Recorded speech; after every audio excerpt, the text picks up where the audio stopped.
All right, that brings us to our next classwork problem, 1.5.2. You're going to answer these questions. 4 is not required.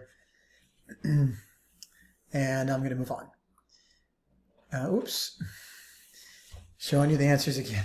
All right. So last thing we want to do is understand both the standard and transformational forms and the general form of a circle. So we said the standard form x minus h squared plus y minus k squared is equal to r squared. That's also the transformational form. So an example would be x minus 3 squared plus y plus 4 squared is equal to 25. The general form or general conic form is in the form x squared plus y squared plus ax plus by plus c. And so you can see that I don't have groupings of values. I don't have squared binomials like you do for standard form. So it's a little bit more challenging from this general conic form in order to extract the center and the radius. So going from here to here is pretty straightforward. We just square these values, evaluate, and then move 25 to the side, and we end up with general conic form. But moving in this direction is going to be a little bit more challenging. So I'm not going to go through how to move from standard to general, just from general to standard form.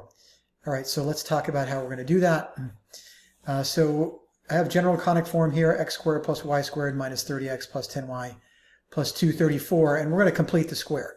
So we need to move all the constant values over to the right-hand side and create this space here where we're going to evaluate c. So I end up subtracting negative 234. I create the space for c. I find out what c is. And so remember, c is going to be b over 2 divided by 2 squared. So here, negative 30 over 2, 15 squared, negative 15 squared is 225. Here, 10 divided by 2 squared is equal to 25. So I'm going to add these values in. Now when I add these values in here on the left-hand side, I also have to add them on the right-hand side, 225 and 25. So when I add all values on the right-hand side, I end up to 16.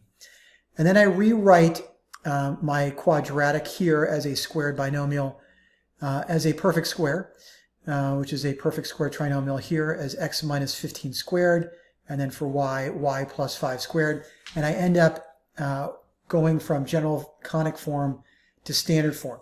All right, so starting, again, going through this, starting with your general form, moving everything to the right, all the constant values to the right-hand side, creating a placeholder here for the c values, finding the c values by taking b over 2 squared, and then rewriting as a squared binomial, and then we have our standard form. All right, which brings us to classwork 1.5.3. You guys are going to do these two problems for me. And that's it. So we have in total actually just 3 problems. Sorry about that. You have 1.5.1, 1.5.2, and 1.5.3 as classwork problems. There are some other questions that we will continue on with at some other point that involve systems, finding solutions of systems of circles and lines or circles and circles, but we're going to cover that at a later point. And that's it. See you next time when we talk about ellipses.